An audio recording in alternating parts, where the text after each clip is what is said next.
le samedi prochain pour naturellement partager avec les citoyens dans leur plus grande diversité le contenu du document final qui a été, voilà, on va dire, mis à la disposition du chef de l'État et qui va être aussi partagé avec ces citoyens guinéens-là. Bella Kamano.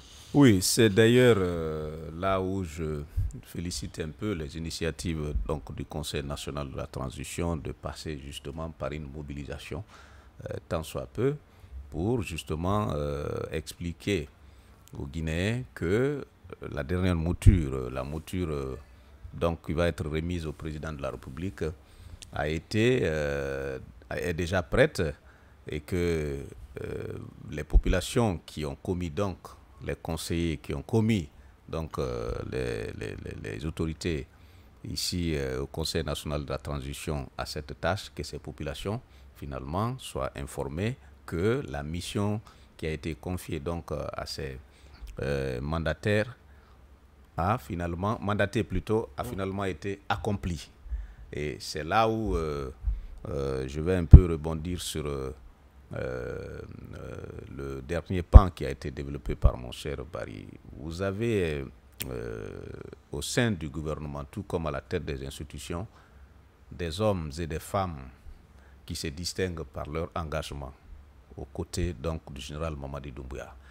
Parmi ces hommes, il faut citer aujourd'hui le président du Conseil national de la transition, parce qu'il ne se passe pas un seul jour sans que cet homme que j'ai connu ne pose un acte allant dans le sens de faire comprendre aux Guinéens qu'il est effectivement dans l'esprit donc de la refondation. Vous avez un président du Conseil national de la transition qui, malgré toutes ses charges, a tout fait pour que nous en arrivions là. Puisque le Conseil national de la transition, à côté de l'élaboration de la nouvelle constitution, a aussi été chargé de s'occuper du travail qui lui revient, c'est-à-dire l'adoption des lois, la ratification ou l'autorisation de ratification des conventions, des traités et des accords, ce qui se fait quotidiennement. Mais ça n'a pas empêché à ce président du Conseil national de la transition de s'organiser de manière à ce que la mission principale qui lui a été confiée, celle d'élaborer la Constitution, soit priorisée. Et c'est pourquoi aujourd'hui, ces conseillers et leurs présidents doivent être fiers. Fiers d'avoir accompli la mission qui leur a été confiée par décret par le président de la République, mais fiers d'avoir accompli la mission aussi qui leur a été confiée par leurs mandataires, ceux qui se sont retrouvés dans leurs différentes entités pour les désigner et les confier la tâche de venir les représenter. Donc, au nom de leur entité, mais aussi au nom du peuple de Guinée, ils doivent en être fiers. Aussi aux travailleurs, puisque la charité aussi bien ordonnée commence par soi-même, aux travailleurs qui ont contribué quotidiennement aux côtés donc de ces conseillers. C'est évident, c'est évident. Voilà. Tout à fait. Mais encore une fois, il faut revenir toujours au président, puisque il a apporté une touche particulière. C'est l'organisation de la vulgarisation. Il a apporté une touche particulière. C'est la mise à disposition du Conseil national de la transition des outils de communication qui ont permis au Conseil national de la transition de pouvoir travailler de manière sereine.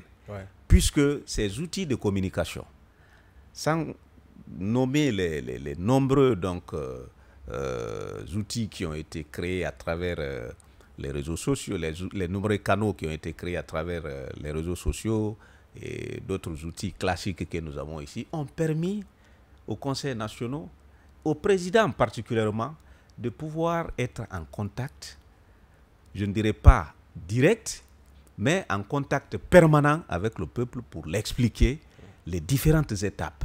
Et c'est ce qui a un peu, c'est pourquoi le mot serein a toute sa place, c'est ce qui a un peu apaisé les ardeurs, puisque à un moment donné, vous vous rappelez, il y a des acteurs politiques et d'autres acteurs de la société civile qui avaient commencé à s'impatienter à travers des discours qu'ils distillaient dans les oreilles des populations. Mais les outils quand même de communication que le président du Conseil national de la transition a réussi à mettre en place ont permis d'expliquer et ont quand même eu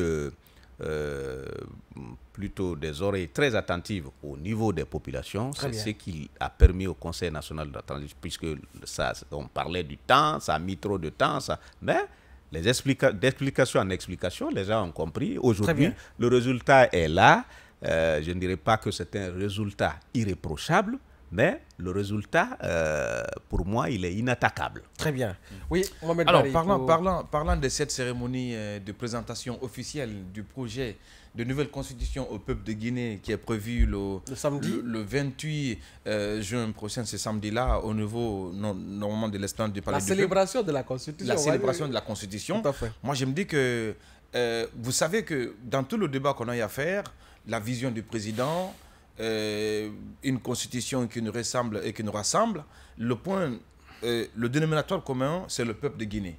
Et il est, pour moi, très normal que quand vous procédez à un tel travail qui consiste également à œuvrer dans la transparence, à œuvrer dans l'inclusion, à travers un processus transparent, et que ce document soit remis au président de façon officielle, je me dis qu'il est normal que le peuple de Guinée aussi puisse quand même exprimer sa position sur le document, parce qu'ils sont pas que des témoins, ils ont été des acteurs dans l'élaboration notamment du projet de nouvelle constitution. Donc cette cérémonie, elle est d'une dimension pour moi immense pour celui qui connaît l'attachement du président de la République par rapport également à ce peuple de Guinée. Mais aussi pour celui qui connaît aussi l'attachement du président du Conseil national de la transition à ramener le document vers les véritables détenteurs que sont le peuple de Guinée. Parce qu'on le dit le plus souvent, hein, les verrous dans la Constitution est une très belle chose, des dispositions c'est une très belle chose, mais le problème, les meilleurs gardiens d'une Constitution, c'est le peuple de Guinée. Parce que, tantôt on le disait, cette constitution, cette nouvelle constitution, quand vous le regardez et que vous passez le document sur scanner, on a l'impression, c'est qu'on peut dire sans se tromper que c'est un document qui ramène le pouvoir vers le véritable détenteur que le peuple de Guinée, souverain, le peuple souverain de Guinée. Donc, quoi de mieux que quand même de